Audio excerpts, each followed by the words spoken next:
Welcome to Talking with the Animals, an exploration of animal communication.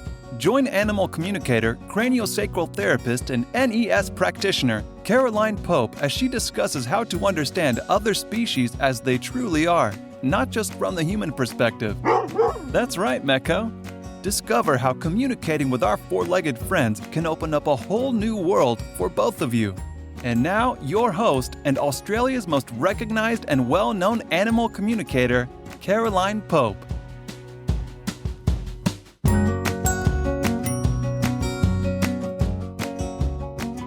Hello and welcome to another episode of Talking with the Animals. I'm your host, Caroline Pope.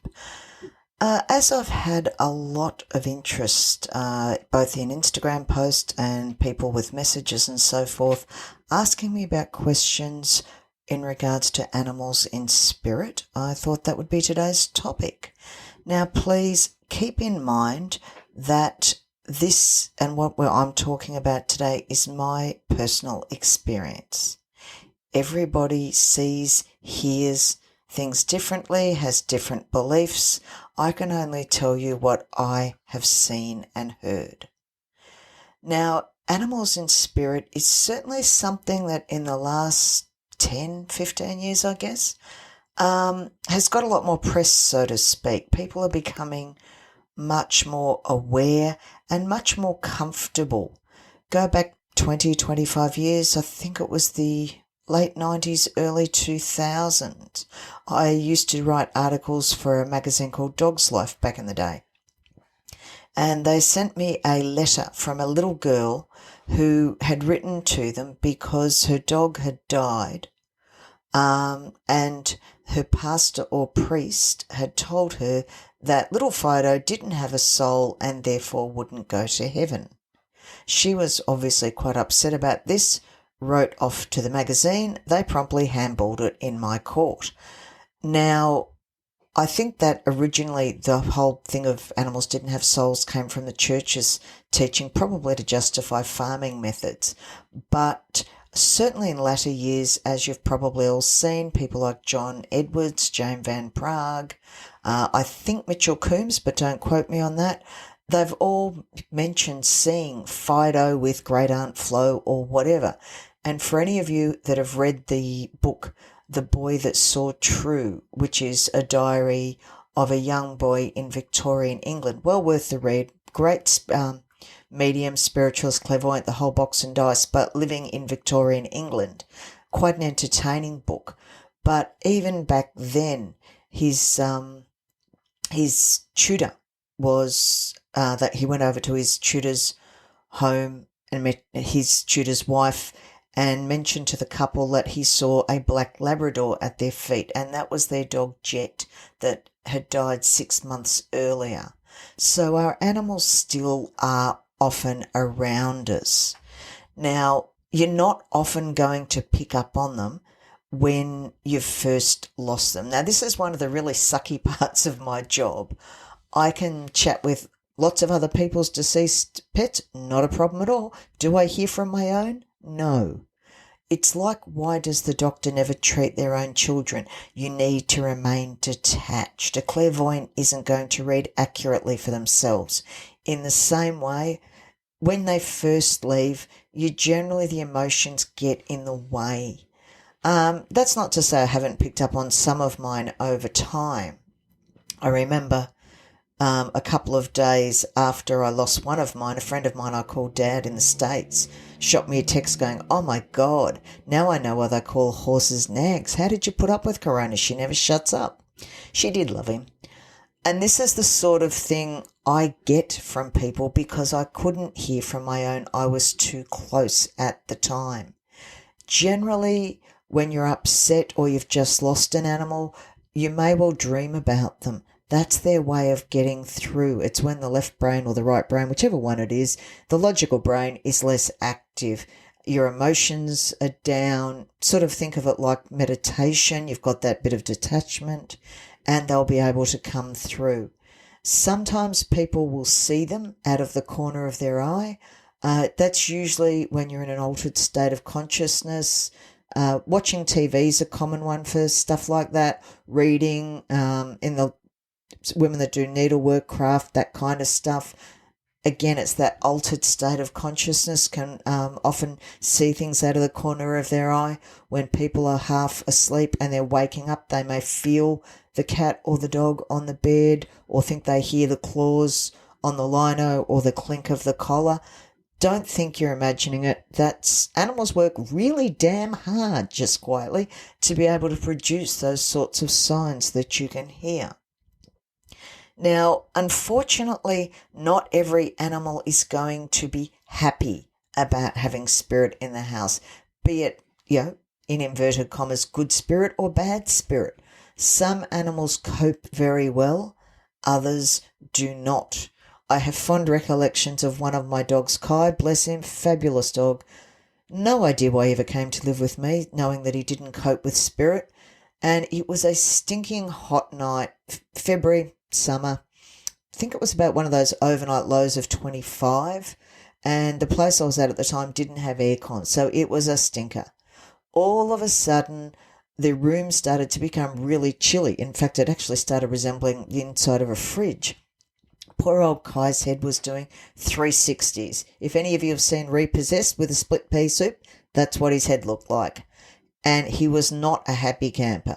I could sense a lot of spirit in the room, couldn't get anything clearly, and not particularly politely, I will confess, told them all to leave because they were upsetting my dog.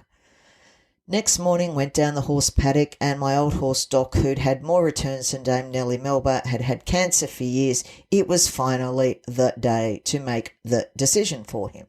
So that was obviously why I'd had so much spirit in the house. They were trying to let me know they were there for them. Really sweet, just not so much for Kai. Most animals are around when you're going through a hard time, when you need them. They will be there for you. But one, I think it was a dog, put it beautifully. Think of it like a one-way mirror, or like a security door. If I'm standing through a locked security door looking out, I will see the person on the other side of the door very clearly. They won't see me the way the doors are designed. That's what spirit is like. They can see us very clearly, but unfortunately not many of us can see them very clearly. There's no such thing as death. There's simply birth and rebirth into a different frequency. Some people have asked me, but where do they go? Pretty much from my understanding, and certainly what I've seen and heard, exactly the same place humans do. Occasionally I'll pick up on a relative when I'm speaking with a deceased dog or cat or horse or whatever it is. Very occasionally I'll also pick up on family relatives and even describe the dress, etc. So obviously they are around for our animals in the same way our animals are around for us. A lot of people talk about, and look, it's a whole different debate, the whole pound euthanasia debate, not one I'm getting into. I have quit vet nursing jobs when I was vet nursing. Some people could do the pound run. I couldn't. Killing 20, 30 healthy dogs simply because people were lying and weren't prepared to give them a home wasn't really my kind of scene.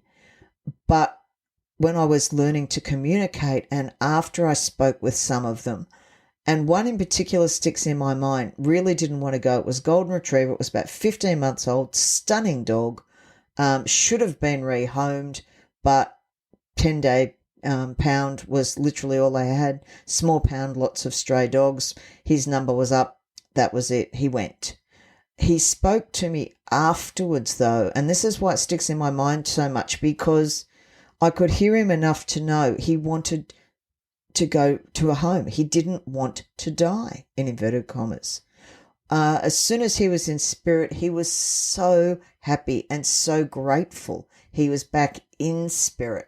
So I tend to think of it when animals say to me they want to go home, that's what they're generally talking about. Spirit is home for all of us. Now, a lot of people ask me the whole reincarnation Will my animal come back? Blah, blah, blah. And one animal gave me a great analogy for you. He said, it's like a game of Trivial Pursuit, only instead of half a dozen colours, think of the whole colour wheel in a printing thing, and you're starting to get an idea of how many. So basically, you're in spirit, you decide you want your lesson, and it might be, I don't know, it might be a green lesson. So you pick the lesson, your circumstances to suit your lesson. You go down, you have your life, you pop your clogs, you come back, you review your life. Did I get my green lesson? If so, fabulous. Kick back for a while, go and pick another one. Might be your orange lesson. And off you go again. Now, if you didn't get your green lesson, you then go, okay, where did I go wrong? What do I need to change it? There's my green lesson. Off we go again. Now, people ask about their animals coming back, and look, they can. I've had a couple of mine that had. I think the first time I found out one of mine came back was, dear God, what were you stupid enough to come back again for? But anyway, she was a great dog. But if the animal got, for example, its green lesson, there's every chance the green lesson and the orange lesson are going to be so different that they're going to set up a different lot of circumstances in order to complete that. And on the other hand, if they didn't get their green lesson, why would you go back to exactly the same set of circumstances? It's not that they won't be around you. It's not that they don't love you. But every animal, like every human, apparently needs to keep going through lessons and evolving. It was a really good analogy, and it is one I keep using time and time again because it does explain stuff. And that brings me to a really big point. One of the greatest gifts you can give an animal when they need to go is tell them to go before you ask anything of them. One of my dogs once said to me he was happy to come back, and I said to him, mate, wait till you get over the other side. You've got no idea of the whole picture here. And on as a side note, a ex-trotter showed me pulling the blinkers on and off with the difference between what you can see when you're in what we call the Earth 3D versus in spirit. Completely different viewpoint. And I said to Tuvok, I said, make up your mind when you're over there, you see everything fully. And he said to me later that was one of the greatest gifts I had ever given him, and that if I had asked him to promise, he would have honoured that. He would have come back.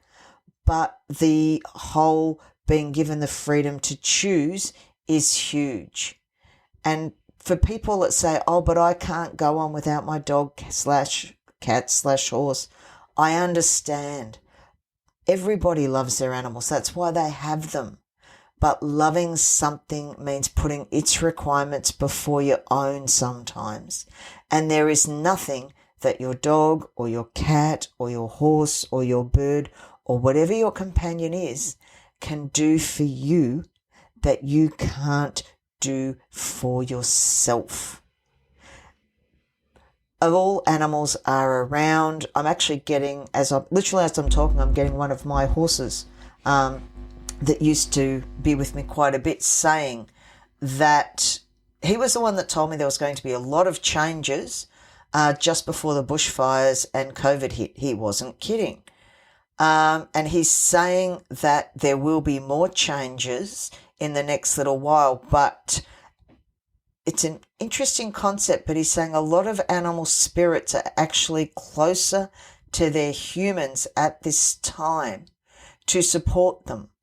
So if you do dream of or think that you've heard your so-called, in inverted commas, deceased four-legged friend in the house, in the car when you're driving, don't necessarily put it off as a flight of fancy. There's every chance you are picking up on the fact that they are actually there with you.